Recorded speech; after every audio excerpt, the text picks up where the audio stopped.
Parents and educators today face a relentless choice. On one hand, you are told to get them off screens and back into nature. On the other, you are warned that if they aren't mastering digital tools, they will fall behind. This tension hits hardest for children between the ages of 4 and 12. This is a finite, critical window where they are rapidly developing gross motor skills while simultaneously forming their baseline understanding of science and the physical world. The messaging from all sides is dizzying. Schools push edtech algorithms that promise perfectly accelerated learning, while traditionalists insist that getting dirty outdoors is the only valid way a child's brain can properly wire itself. This friction peaks around events like Outdoor Classroom Day, sparking what educators call the Discovery Rangers debate. It pits polished digital lessons directly against the mud and tools reality of the schoolyard. We aren't going to declare a universal winner between screens and dirt. Instead, we are going to build a clear framework to cut through the guilt and match the right learning method to the specific time and resources you actually have. Let's look at the mud and tools approach. Its primary engine is tactile, sensory-driven immersion.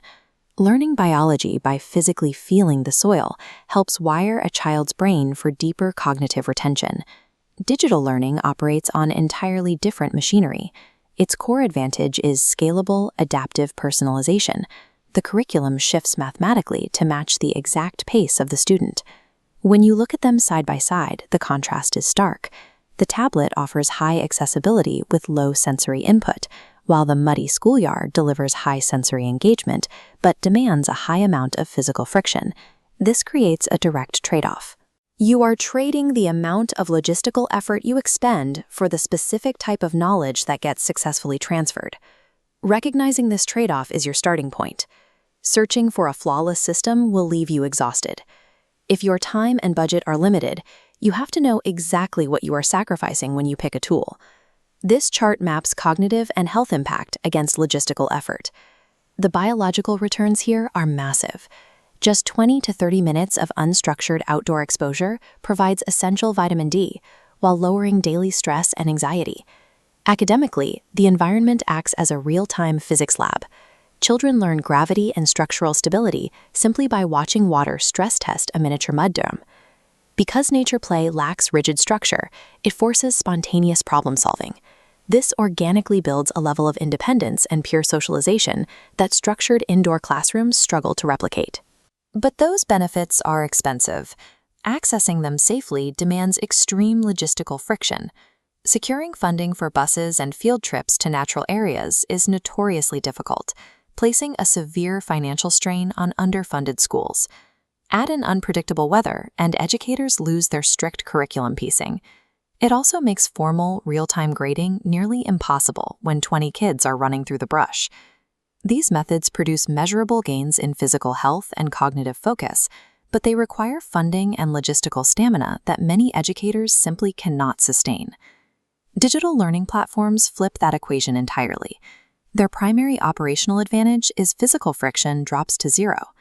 This graph illustrates how adaptive edtech algorithms respond to a learner, adjusting dynamically to a child's speed. Instead of waiting for a rainstorm, children manipulate variables in an interactive screen model, seeing immediate results for abstract concepts. These virtual environments also create a highly accessible, low-pressure space. It is a lifeline for shy children or for remote learners who lack access to local resources. But a frictionless learning environment extracts its toll physiologically. Prolonged screen dependency accelerates physical stagnation. You are trading academic efficiency for chronic eye strain, compromised posture, and heavily disrupted sleep patterns. There is also a critical social deficit. When peer interaction is entirely digitized, children miss the messy, face-to-face social friction required to develop empathy. Digital tools perfectly solve the logistics of abstract knowledge transfer, but they actively bypass the physical and social development required in early childhood. We can use a decision tree to solve this dilemma based on your actual reality. Let's start here. What if your primary constraint is a severely limited budget or a lack of time? This profile applies to the educator managing 30 students in an underfunded school, or the busy working parent living in an apartment without safe green space. Lean heavily on ad-free, adaptive digital tools for foundational subjects like math and reading. This ensures that necessary academic pacing continues without breaking your budget or demanding unmanageable logistics. However, you have to acknowledge that this heavy reliance on digital pacing is creating a physical deficit that requires active intervention. Your mandatory counterbalance is forcing 20 to 30 minutes of unstructured outdoor activity every day. This exposure acts as a medical corrective to the posture issues and vitamin D deficiencies that come with heavy screen time. For the resource-constrained, digital is your primary academic engine, while the outdoors acts as an indispensable physical supplement. Next, let's look at the path for a developmental and health focus. This is for the well-resourced educator or the parent willing to endure high logistical friction. Prioritize mud and tools experiential learning as your primary engine, especially for science education. The physical act of validating a hypothesis, like digging for insects or stabilizing a miniature shelter with sticks, forces a sensory retention of biology and physics that a glowing screen cannot mimic. The messy reality of this choice is that you are purposefully sacrificing perfectly aligned academic pacing and easily measurable standardized test metrics. For this group, optimal long-term mental and physical development is prioritized over immediate, frictionless knowledge transfer. Finally, this chart shows the ideal hybrid strategy for teaching abstract science concepts, where you need to balance theory with physical reality. It is a two-step method. First, deploy digital interactive models to clearly and safely explain the mechanics of abstract variables. Second, follow that digital theory immediately with a physical outdoor activity. Have the students document a 1 square foot nature observation project in the dirt to anchor that virtual theory in physical reality.